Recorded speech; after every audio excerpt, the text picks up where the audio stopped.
G'day, it's Jamie, and welcome to Tantanoola Tigers. Today, I'm reading an excerpt from an old newspaper article about thylacines from 1872, so we'll get into it. This was published in the Sydney Mail, a New South Wales advertiser, on Saturday the 26th of October, 1872, titled Natural History, the Native Cat Family, or Daiseridae, by Gerard Krefft. Genus Thylacinus, the Dog Headed Thylacine. Thylacinus cynocephalus. About equal in size to a foxhound, but rather longer in the body and lower on the legs, owing to the hind feet resting on the whole tarsus and not on the toes only, as is usual with the canine tribe. Tail thin, tapering about half the length of the body. Fur short and closely affixed to the skin. General colour grey-brown. The back with 18 or 20 transverse black bands, narrow and short on the forepart of the back, but broader and longer behind. Total length, 5 feet 6 inches. The skull of a large specimen mentioned by Mr. Waterhouse is given as 9 inches in length, but some occur of 11 and 12 inches. Habitat, the island of Tasmania. The short-headed thylacine, or bulldog tiger, Thylacinus revisips. The description of this second species is based on 2 skulls obtained by Mr. Masters in Tasmania. At first sight, no difference is observed between this and the common thylacine, but a closer inspection shows at once that the old Tasmanian shepherds were correct in distinguishing 2 species. Both skulls are those of young animals, being about 7.5 inches long, but bearing teeth which are closer together and considerably larger than those of full-grown common thylacines. Some of my Tasmanian critics have doubted the correctness of this observation, but they have not then the necessary specimens for comparison, and their judgment has been questioned by higher authorities who agree with my own classification.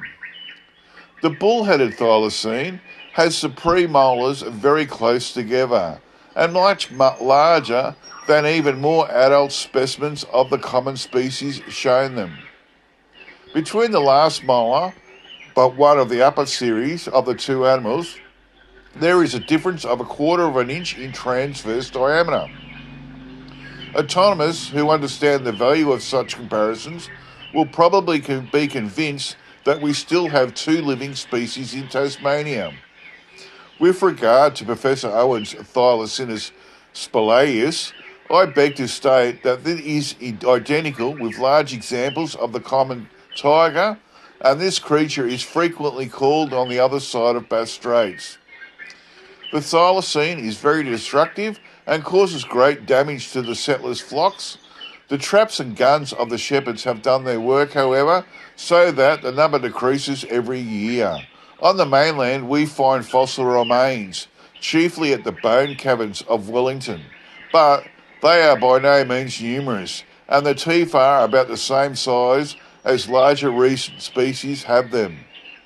The supposition that the tiger is still in existence in the far north has not been proved, and the footprint figured not long ago in the Zoological Society's proceedings, which was observed near Cardwell, is evidently that of a dog. The end. That's real interesting. I have no idea whether this guy's onto something or not.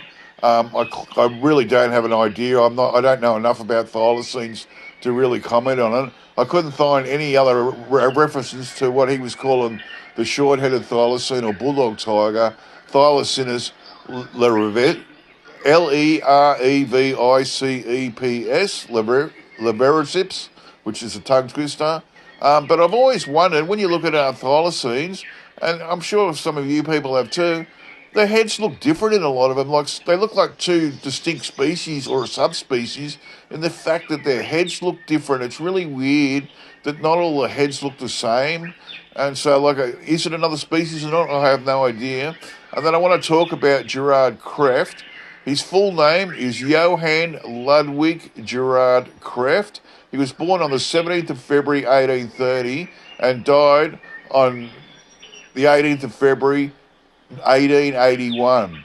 He was an Australian artist, a draftsman, scientist, and natural historian who served as the curator of the Australian Museum in Sydney for 13 years, from 1861 to 1874.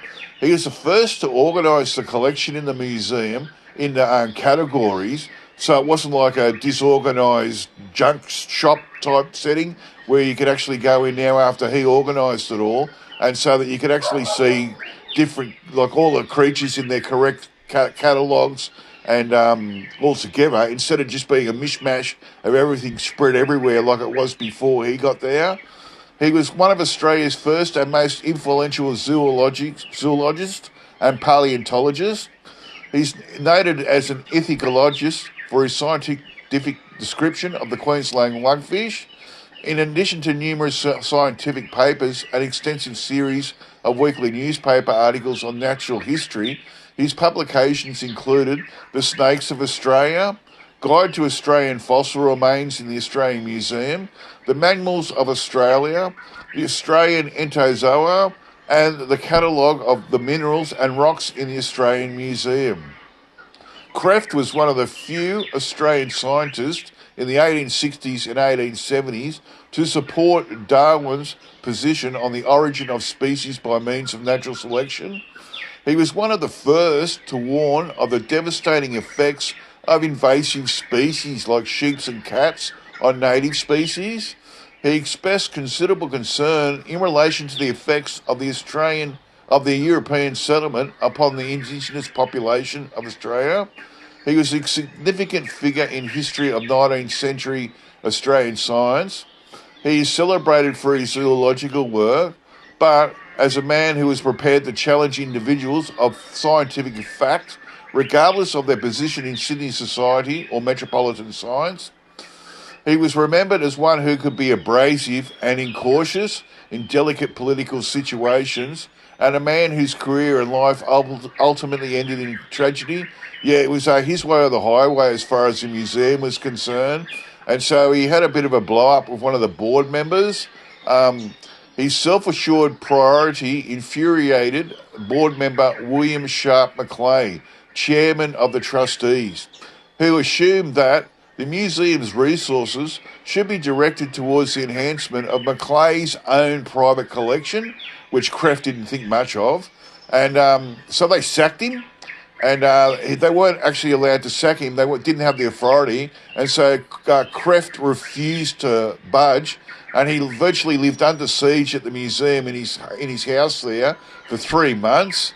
And he was eventually evicted in 1874 under Macleay's instructions, and they threw him down the chairs, and he was still sitting on and hanging on to his director's chair as he got thrown down the steps.